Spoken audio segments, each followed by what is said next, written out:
मुमकिन है। नमस्कार, आप सभी का बहुत बहुत स्वागत है भारत 24 पर। मैं हूं आपके साथ पूर्णिमा मिश्रा।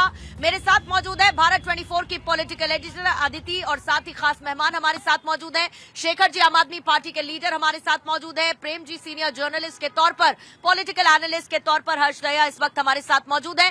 चर्चा की शुरुआत करने से पहले प्रधानमंत्री मोदी ने बीजेपी हेडक्वार्टर पहुंचकर अपना संबोधन रखा, कार्यकर्ताओं को धन्यवाद दिया और साथ ही क्योंकि 27 साल बाद बीजेपी ने दिल्ली में सरकार बनाई है, ऐसे में सरकार किस तरीके से आगे बढ़ेगी इसका एक लेखा जोखा भी रखा। कांग्रेस को लेकर प्रधानमंत्री हमलावर हुए कि ये पहले वाली कांग्रेस नहीं है, ये कहती है कि हम इंडियन स्टेट के खिलाफ लड़ रहे हैं और ये अर्बन नक्सल की भाषा है। साथ ही प्रधानमंत्री ने आम आदमी पार्टी और आम आदमी पार्टी जिस तरीके से आगे बढ़ी उसको लेकर भी लगातार हमले बोलते हुए प्रधानमंत्री मोदी नजर आए हैं। बहरहाल इस वक्त एक बैठक चल रही है जहां पर प्रधानमंत्री मुलाकात कर रहे हैं वरिष्ठ नेताओं के साथ, उनसे बातचीत कर रहे हैं। इसको एक आप अनौपचारिक बातचीत भी प्रधानमंत्री की कह सकते हैं। लेकिन क्योंकि आज दिल्ली चुनावों को लेकर चर्चा हो रही है और दिल्ली चुनाव में एक बड़ा बदलाव देखने को मिला है, बीजेपी को दिल्ली की जनता ने 27 साल बाद मौका दिया है। बीजेपी के लिए अब सबसे बड़ा सवाल यही है कि बीजेपी का चेहरा कौन होगा, लेकिन कैसे बढ़ेगी बीजेपी दिल्ली में सत्ता में काबिज होने के बाद। दिल्ली को बेहतर बनाने के लिए प्रधानमंत्री मोदी के भाषण को सबसे पहले करेंगे डिकोड और आदित्य आप ही के साथ शुरुआत करती हूं और उसके बाद पॉलिटिकल गेस्ट के पास जाऊंगी। प्रधानमंत्री ने अपने भाषण में जिन बातों का जिक्र किया, न सिर्फ रूपरेखा रखी बल्कि विरोधियों पर जमकर हमला भी बोला। यमुना का भी जिक्र किया, ये कहते हुए कि एक लंबा समय है। गंगा जी का उदाहरण प्रधानमंत्री ने दिया कि कैसे राजीव गांधी के समय से वो चला आ रहा है, उसको साफ करने का काम, गंगा जी को निर्मल बनाने का काम। ऐसे में यमुना जी को भी हम साफ करेंगे, समय लगेगा लेकिन हम प्रयास करते रहेंगे। ये एक बड़ा मुद्दा था जो कि चुनावों के बीच में बीजेपी ने आम आदमी पार्टी के खिलाफ उठाया। इसके अलावा प्रधानमंत्री मोदी के संबोधन में क्या खास आपको नजर आया आज? सबसे पहले तो जब संबोधन खत्म होता है तो यमुना मैया की जय होती है। अब मैं क्योंकि राजनीतिक बात हम कर रहे हैं यहाँ पे, तो मुझे सीधे सीधे बिहार याद आता है। छठ का समय होता है, यहाँ पर जितने भी पूर्वांचली जिन्होंने जमकर बीजेपी को वोट किया है वो यमुना मैया नहीं जा पाते क्योंकि वो साफ नहीं थी, इसलिए वो कहीं ना कहीं छोटी मोटी जगह जाके अपना छठ जैसे बड़े पर्व का वो तमाम जो पूजा अर्चना करते हैं। तो जाहिर तौर पे तमाम पूर्वांचलियों को दिल्ली में और बिहार के जो जनता है उनको ये मैसेज देना कि हम आपके लिए यमुना मैया साफ करेंगे और यमुना मैया की जय। लेकिन उससे बड़ी बात, किसी भी पॉलिटिकल पार्टी के लिए उसकी ताकत क्या है? उसकी ताकत होती है उसका वर्कर जो मरने मारने को तैयार होता है। वर्कर अक्सर मैंने देखा, हरियाणा में चुनाव कैसे पलटा, वर्कर नाराज था।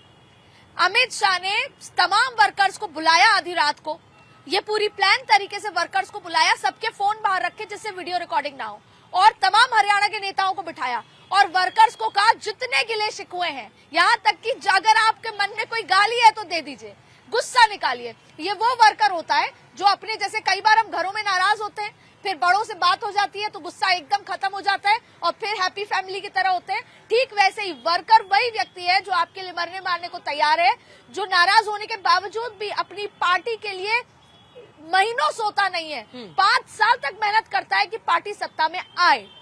और भारतीय जनता पार्टी उन वर्कर्स का काम कराती है। वो वर्कर कहते हैं मेरे मोहल्ले में ये 100 घर है, मैं इनको वोट पड़वाता हूँ, मुझे इनका काम करना है। जब काम करेंगे तभी तो वोट, हमारी बात सुनकर वोट करने जाएंगे। उन वर्कर्स को धन्यवाद दिया। दूसरी बड़ी बात है, महिलाओं को धन्यवाद दिया और ये एश्योरेंस दी कि जो जो वादे किए पूरा करूंगा। पूर्वांचलियों का धन्यवाद दिया और एक बार फिर याद दिलाया कि जो दिल्ली पे जो आपदा आई थी उसको बाहर भगाने का काम दिल्ली के लोगों ने किया। ये दिल्ली की जीत किसी और की नहीं, दिल्ली की जनता की है। तो सारा श्रेय कार्यकर्ताओं को और दिल्ली की जनता को दिया। बिल्कुल। आप शेखर जी, प्रधानमंत्री ने आपदा का जिक्र न सिर्फ अभी किया बल्कि लगातार चुनावी रैलियों में किया और सारी की सारी बीजेपी की टॉप लीडरशिप ने भी किया। आज जब दिल्ली में आम आदमी पार्टी की सरकार नहीं है, मंथन तो किया होगा कि गलत क्या हुआ, मंथन तो किया होगा कि क्या ओवर कॉन्फिडेंस में हम मात खा गए, मंथन तो किया होगा कि एंटी इनकम्बेंसी फैक्टर था, मंथन तो किया होगा कि हमने हर बात का रोना ये गाया कि हमें तो आपने सत्ता में बैठा दिया लेकिन हम काम नहीं कर सकते क्योंकि कोई है जो हमें करने नहीं दे रहा। क्या आपको लगता है कि जनता का विश्वास इस बात से भी डगमगाया कि एक तरफ प्रधानमंत्री मोदी हैं जो ये कहते हैं कि हम सिर्फ कहते नहीं है बल्कि करके दिखाते हैं, दूसरी तरफ आम आदमी पार्टी है जो ये कहती है कि हमको करने नहीं दिया जा रहा है। देखिए, ऐसा है कि आज आम आदमी पार्टी की हार से ज्यादा बड़ी न्यूज है कि 27 साल के सूखे के बाद भाजपा जब हर विधानसभा में अपने पार्टी और अपने सहयोगी दलों के 4-4 सांसदों को लगाकर चुनाव आयोग, पुलिस प्रशासन सबके सहयोग से आज 2% ज्यादा अगर मत लेकर आ गई है आम आदमी पार्टी से और उसको ये प्रचंड जीत मान रहे, तो मेरी तरफ से बहुत बहुत बधाई। दूसरी चीज, यहाँ पर जो बात हो रही है दिल्ली में, इस प्रचंड जीत में आपको पता है 50% से ज्यादा लोगों ने भाजपा को नकारा है। आज सिर्फ 2% के मार्जिन पर 28 सीटें ये जो ज्यादा लेकर आए, उसके पीछे कांग्रेस और एमआईएम जैसे भाजपा के सहयोगी दलों का कितना बड़ा हाथ रहा है। देखिए, आम आदमी पार्टी पूरे चुनाव में अपने काम का ही बखान करती रही, अपने काम के बारे में बात करती रही, लेकिन ये जो यमुना की बात हो रही है, गंगा की बात हो रही है, यही यमुना आप आगरा में जाके देखिए, वहाँ किसकी सरकार है। यही गंगा मैया कानपुर में, कानपुर का प्रदूषण आप देखिए, वहाँ किसकी सरकार है। लेकिन ये आज केजरीवाल की जीत है कि दिल्ली का चुनाव पूरे देश के अलग अलग राज्यों के अलावा ये अकेला चुनाव था जिसमें मुद्दों पे बात हो रही है, जहां प्रदूषण पे बात हो रही है, स्कूल पे बात हो रही है, हॉस्पिटल पे बात हो रही है। ये दूसरे चुनाव से अगर अलग हुआ है तो एक केजरीवाल की जो राजनीति है उसको, उसी का परिणाम है कि ये व्यवस्था परिवर्तन की राजनीति। सर, दिल्ली चुनाव में पूर्वांचली किंग मेकर्स बनते हुए नजर आए। जितने भी जाट बाहुल्य सीटें, वहां पर बीजेपी ने जीत दर्ज की। मुस्लिम वोटर्स ने बीजेपी को वोट दिया। आप कह रहे हैं कि आज ज्यादा बड़ी खबर 27 साल बाद बीजेपी का सूखा खत्म करने की है, लेकिन उससे ज्यादा चिंता आम आदमी पार्टी को अपनी हार की होनी चाहिए। 40 सीटें कम हुई है सर आपकी। वोट परसेंटेज में आप इधर से उधर जाते रहिए कि मात्र 2% का डिफरेंस है। आपकी 40 सीटें गई हैं सर, 40 सीटें। बीजेपी ने वहां पर भी जीत दर्ज की है जहां पर कभी नहीं जीती, जहां पर कहीं नहीं जीती, बीजेपी ने वहां पर भी जीत दर्ज की है। कब तक सर ब्लेम गेम करते रहिएगा? और मुझे तो इंतजार था कि आप लोग इलेक्शन कमीशन की बात कब करेंगे। मैं इसी बात का जवाब दे रहा हूँ का ठीकरा आप इलेक्शन कमीशन पर फोड़ेंगे कि एक ओवैसी जो लगातार प्रधानमंत्री के खिलाफ बोलते रहे, उनके खिलाफ कोई कदम नहीं उठाया जाता। उनकी पार्टी के उम्मीदवार 40-40 हजार। अरे हैदराबाद का चुनाव थोड़ी लड़ा जा रहा है सर, हैदराबाद का चुनाव लड़ रहे हैं क्या? दिल्ली का चुनाव की बात हो रही है ना, दिल्ली में ओवैसी तो ओवैसी कहीं पर भी जा सकते हैं, क्यों नहीं जाएंगे? ओवैसी आपसे पूछ कर आएंगे क्या? भाजपा के सहयोग ओवैसी आपसे पूछ कर आएंगे और 40-40 हजार वोट लेकर नहीं, तो ओवैसी आपसे पूछ कर आएंगे कि इजाजत दीजिए आम आदमी पार्टी, हम आएंगे, आप इजाजत दीजिए तभी हम लड़ेंगे। अरे कैसी बातें करते हैं सर, कैसी बातें करते हैं आप? आपने पूछा था किसी और से पहले कि हम गुजरात जाएं, लड़े कि नहीं लड़े? आपने पूछा था हम हरियाणा आए या नहीं लड़े, वहाँ पर लड़े कि नहीं लड़े? तो वैसी तो कहीं पर भी जाकर लड़ सकते हैं। अब आप एक बात बताइए कि कांग्रेस, सुनिए शेखर कांग्रेस शेखर जी, जिनके शीर्ष it's high time sir, it's high time है शेखर जी कि दूसरों पर ठीकरा फोड़ने से पहले ये तय करिए कि आम आदमी पार्टी की कमी कहाँ पर रह गई, कहाँ पर रह गई आम आदमी पार्टी में कमी, इस पर आप चर्चा करिए। थोड़ा सा आईने में सर शक्ल देखने की कोशिश करिए Shekhar ji, it's high time. मैं कह रही हूँ थोड़ा आईने में देखने की कोशिश करिए, आत्म मंथन करिए कि आम आदमी पार्टी कहाँ पर लैग कर गई, फिर दोबारा से लड़िए ना। क्या हार मान गए पूरी तरीके से कि हम खत्म हो गए? फिर क्यों इस तरीके की बातें ब्लेम गेम करते हैं? देखिए, ये देश का सबसे तेजी से बढ़ने वाला पॉलिटिकल स्टार्टअप है और हम लगातार इनको हराता है। आज केजरीवाल जी की सीट पर आप मार्जिन देखिए और सिर्फ हमारी पार्टी के नेताओं ने जो लिस्ट दिखी, प्रवेश वर्मा के घर में 23 वोट, 2 कमरे के मकान में 36 वोट, उन्हीं नेताओं के घरों के वोट गिन लीजिए। जल्दी से मुझे फैक्टर्स काउंट करवा दीजिए, क्योंकि आम आदमी पार्टी की अप्रोच तो देखिए नहीं बदल सकती। जो चुनाव से पहले थी वही चुनाव के बाद कि हम दूसरों पर ठीकरा फोड़ दें, लेकिन कुछ तो फैक्टर्स होंगे कि आम आदमी पार्टी हारी, बीजेपी जीत गई, अब जीत गई, आम आदमी पार्टी क्यों हारी? सबसे बड़ा फैक्टर तो ये है जो हमारे भाई साहब यहाँ पे डेमोन्स्ट्रेट कर रहे हैं कि ये सत्ता में होके भी विपक्ष का काम करते हैं। जब सत्ता में है तब ये ठीकरा बीजेपी पे फोड़ते हैं कि बीजेपी हमें काम नहीं करने दे रही, बीजेपी में ये खामी है। आपको जब प्रचंड बहुमत दिल्ली ने दे दी थी आपने 10 साल राज किया, आपने काम करके क्यों नहीं दिखाया?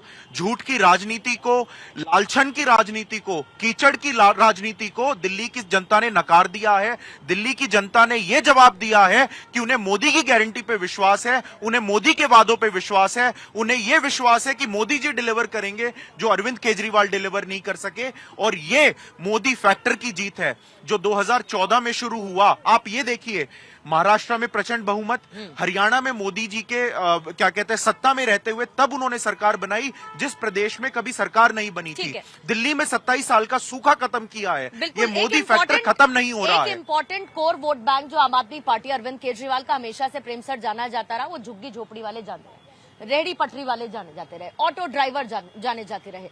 लेकिन इस बार झुग्गी झोपड़ी वालों ने भी प्रधानमंत्री मोदी पर भरोसा जताया, इस बात पर कि उनको पक्के मकान मिल रहे हैं। एक घर का सपना हर किसी का होता है, मोदी ने उसको भी साकार करने की गारंटी दी। वहां के लोगों ने भी मोदी पर ज्यादा भरोसा किया। देखिए पूर्णिमा जी, ये तो अभी मूल्यांकन करना होगा, लेकिन अभी जो फौरी तौर पे लगता है झुग्गी झोपड़ी में वोट आम आदमी पार्टी को भी मिले हैं। बीजेपी ने डेंट किया है, उसमें जगह बनाई है, ये है।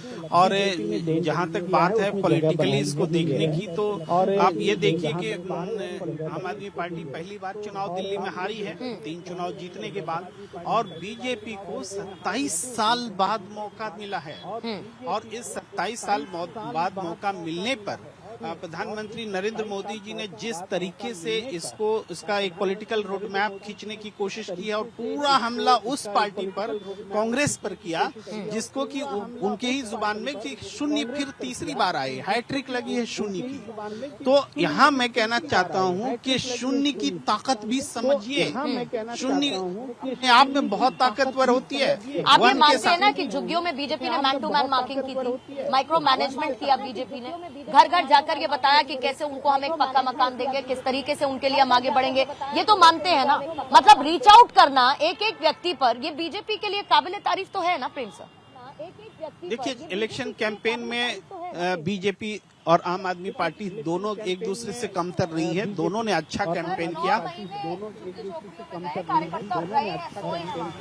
नहीं तो उस हिसाब से परिणाम नहीं मिले, फिर सिर्फ 2% का फर्क है। अगर आप 9 महीने मेहनत किए हैं तो उस हिसाब से 40 सीटें, तो यहाँ मैं ये कहता हूँ 40 सीटों में आप डिफरेंस देखिए ना, सत्ता पलट गई प्रश्न ना आ पूरी गया की पूरी, आपका, सत्ता पलट गई। प्रश्न आ गया। एक लाइन में जवाब देता हूँ। 11% वोट कांग्रेस के हरियाणा में बढ़े थे, तब भी वहाँ की सत्ता का कुछ नहीं बिगड़ा, और यहाँ 8% वोट बढ़ गए तो पूरी सत्ता बदल गई। ये भी एक बहुत बड़ा विषय है जिस पर की समीक्षा करने की आवश्यकता होगी। देखिए, आप झुग्गी झोपड़ियों की बात कर रही हैं, आप अलग अलग वर्गों की बात कर रही है, एक सबसे बड़े उस वर्ग की भी बात करिए जो चुनाव से 15 दिन पहले वोटर बढ़ते हैं, जो चुनाव से पहले नाम कटते हैं। लगातार हम बताते रहे कि जितने पूरे 5 साल में वोट नहीं बढ़े, उतने तो नए वोट अज्ञात आदमियों द्वारा जोड़ दिए गए। अज्ञात आदमियों के कहने पर, जिनका कोई अता पता नहीं, वोट काट दिए गए। परवेश वर्मा के घर में 23 वोट हो जाते, 2 कमरे के मकान में 36 वोट हो जाते। इलेक्शन कमीशन से और कंप्लेंट किया ये आपने। वर्ग भाजपा ने बहुत अच्छा कवर किया। 100% वोटिंग, 100% वोटिंग आपके पास इलेक्शन कमीशन का रास्ता और खुला वहाँ है, आम आदमी लेकिन पार्टी आप का वो ना जादू नहीं करके चला। आप सिर्फ इस बात आरोप को की मैं राजनीति स्वीकार करते करता हैं, हूं। और ये मैं आरोप की स्वीकार करता हूं राजनीति ही आपकी हार का कारण है। इलेक्शन कमीशन से कंप्लेन करते ना सर, उसमें फिर कोई दिक्कत नहीं है ना। वो एक देखिए, सही रास्ता हो सकता इलेक्शन था। कमीशन ठीक ने है। किस तरीके से इस चुनाव को कंडक्ट करा है, ये पूरा देश देख ठीक, रहा है। ठीक। इस बात पर कल भी मैंने कहा ना संदेह का तो पंजाब के अलावा जहाँ जहाँ आम आदमी पार्टी आ रही है वहाँ ढंग से ठीक है। जल्दी से मुझे एक बहुत छोटे से ब्रेक ले रुकने के लिए कहा जा रहा है, फौरन वापस लौटेंगे। भारत 24 की एक खास पेशकश बैटल फॉर द कैपिटल के लिए जारी है, कहीं मत जाइएगा, बने रहिए भारत 24 के साथ।